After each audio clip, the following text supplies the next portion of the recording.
time. Coming from a joint family that was not very well to do, I was lucky to have been brought up by my grandparents along with my parents.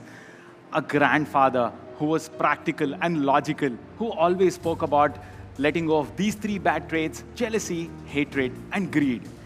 He also taught us to be resourceful with whatever little we had. And then a grandmother who was spiritual and emotional, who always spoke about positive thoughts and positive vibrations we need to have to be good humans. Namaste, judges. My name is Suhas, and today as a barista, I would like to transform the wisdom passed on to me by my grandparents into a positive physical coffee experience. I would like to start by brewing espressos for my signature beverage, which I will chill for use later. I'm using the same coffee and the same recipe of 21 grams in and 40 grams out for both my signature and my espresso course.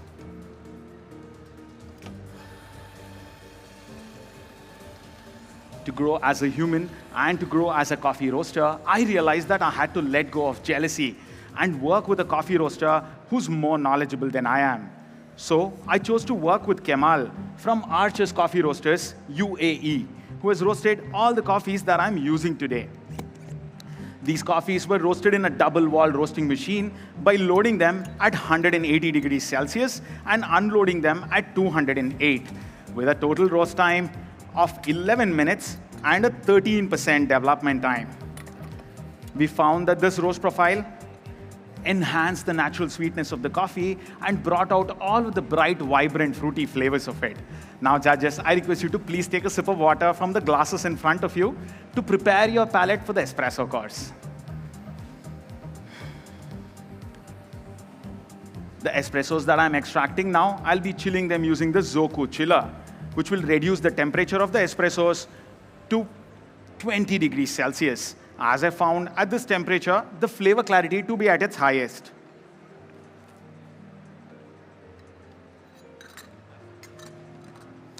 And now, judges, the menus in front of you are for your reference. And the small cups in front of you are for your use spoons.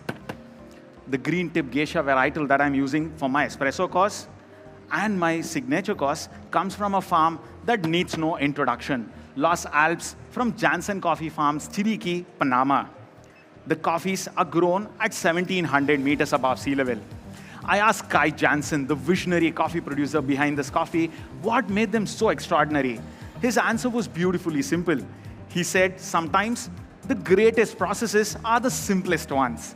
He anaerobically fermented ripe green tip geisha cherries in airtight stainless steel jars, and then he fermented them for 48 hours, after which he dried them on raised beds under shade for 24 days, until the moisture content reached 13%. He found that this created the perfect environment for a controlled microbial activity, leading to a cup that is elegantly sweet and remarkably complex. Now, judges, I request you to please make a note of the tasting notes of my espressos. You will taste acidity, medium to high, bitterness, low, sweetness, medium. You will taste flavors of jasmine, nectarine, blackberry, and mandarin citrus. You'll taste medium weight, silky texture, and a lingering maple syrup finish.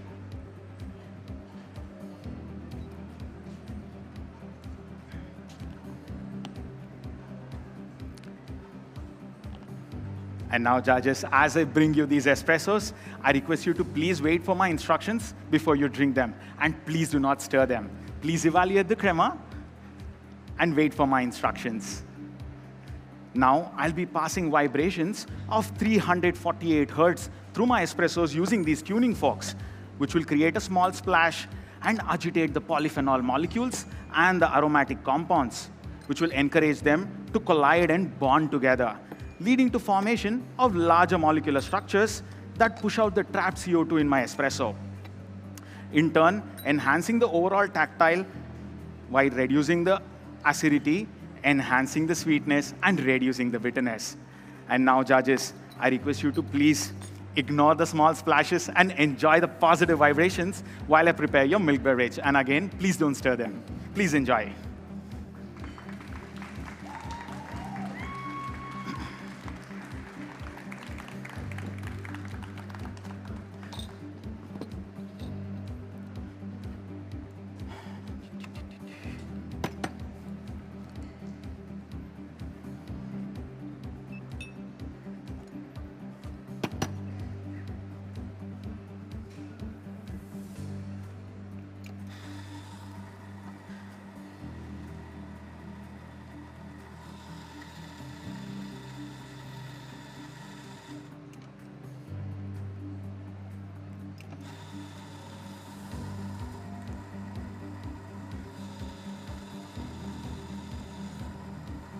And now, judges ready?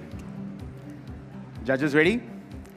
In 2016, Felipe Sardi of La Palma El Tucan shared the legendary green tip geisha seeds with Prakashan of Riverdale Farm, India. He did so by not worrying about envy or comparison. He also guided him on nurturing these coffees in Indian soil.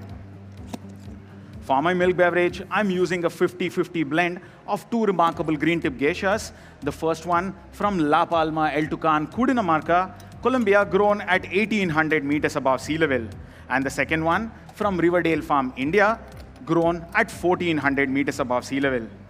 Both of these coffees were processed as naturals and carbonic macerated for a period of 72 hours, after which they were dried on raised beds under shade for 24 days, until the moisture content reached 13%.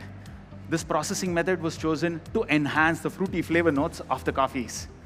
And these coffees were also roasted in a double-wall roasting machine with a high development time of 20% and 25% to enhance the syrupy body of the coffees.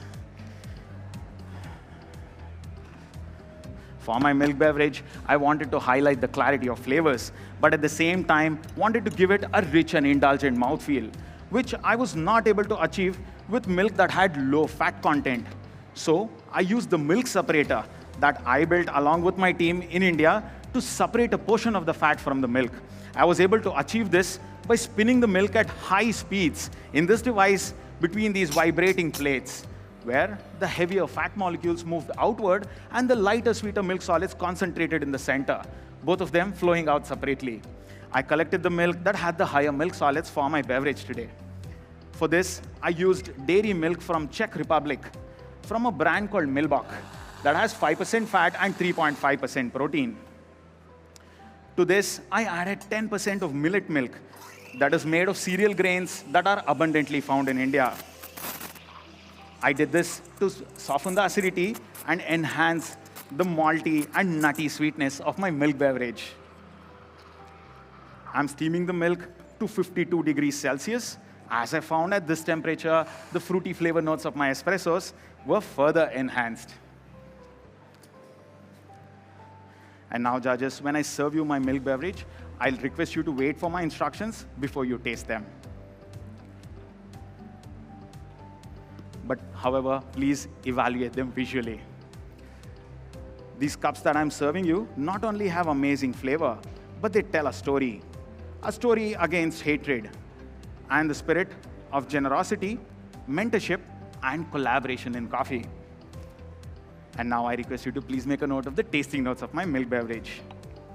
You will taste a rich, sweet, and creamy mouthfeel with flavors of strawberry, marshmallow, melted butter, butterscotch, and melted vanilla ice cream in the aftertaste.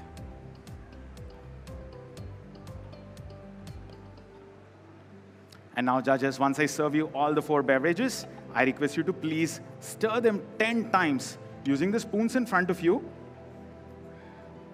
and take generous sips and savor each layer fully while I prepare your signature beverage. Please enjoy.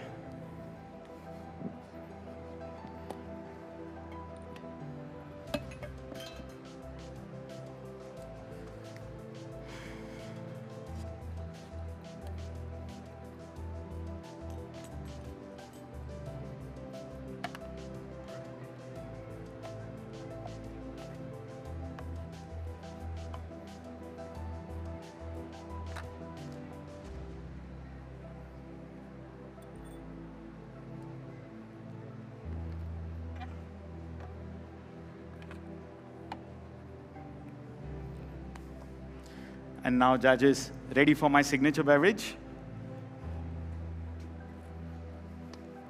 Ready? I would like to add the following ingredients into the blender. 50 grams of mango juice, which will transform to apricot. 10 grams of tomato juice, which will transform to papaya. Both of these juices were made by muddling 200 grams of each of the fruits and filtering them separately using a kitchen sieve. And then 40 grams of a honey mix, which I prepared by blending 10 grams of honey, 5 grams of jaggery, and 15 grams of hot water. This will enhance the sweetness and give the coffee a floral aftertaste, as the honey that I'm using has floral undertones to it, as it was harvested during the coffee blossom season in my coffee farm. And then 10 grams of clarified sourdough, which I prepared by blending 100 grams of sourdough, 500 grams of hot milk, and 5 grams of vinegar. This will give a silky smooth texture to my signature beverage. Now, I would be adding the espressos that I chilled earlier into the ultrasonic sound machine, which I built along with my team in India in our R&D lab. And this passes 22 kilohertz of ultrasonic sounds through the espressos, which are not audible to human ears. So I request you to please take a closer look as the process takes place. And the inspiration for this came from a book that my grandfather had called My Inventions by Nikola Tesla. The gist of it says that if you want to find the secrets of the universe, think in terms of energy, frequency, and vibrations. And this reminded me of my grandmother speaking about the ancient Indian scriptures, the Vedas, which talk about the power of mantras, which are chants, and the vibrations it creates, and the positive effects it has on water. Hence, I decided to pass ultrasonic sounds through my espressos, and voila, it worked. It led to a phenomenon called cavitation, which is formation of oil bubbles and collapsing of them, leading to emulsification and mixing of the oils with water, giving it a buttery mouthfeel. Now, I would be adding these buttery espressos into the blender, along with the rest of the ingredients, and blend them to homogenize the mixture, and also give it a silky smooth texture. Now, I would like to talk about a trait that does not let me sleep at night, which is greed.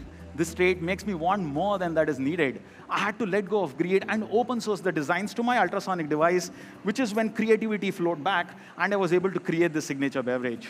Just like farmer Felipe Sardi of La Palma El Tucan, who chose to close his farm to protect the integrity and reputation of his coffees, as his quality standards were dropping. He chose not to chase short-term profits. Instead, he chose patience. And he started using this time to innovate and create coffees that will shape the future. I learned from him that true greatness comes from letting go of greed. And now, judges, once I serve you this signature beverage, I request you to please wait until I call time before you enjoy them. But however, please don't forget to swirl it 5 times before you do so. But for now, I request you to please make a note of the tasting notes of my espresso. You will taste apricot, my signature beverage. You will taste apricot, banana, papaya, milk chocolate, and a white floral aftertaste. You will taste medium weight, silky smooth texture, and a lingering sweetness in the aftertaste. And now, judges, as I let go of jealousy, hatred, and greed, what remains in these cups are collaboration, clarity, and positive vibrations. Indian culture and India are not just part of the global coffee conversation anymore. In our own ways, we are redefining it. Namaste and time. And that was our final performance of our semi-finalists today here at the WBC in Milan. Please give a massive round of applause.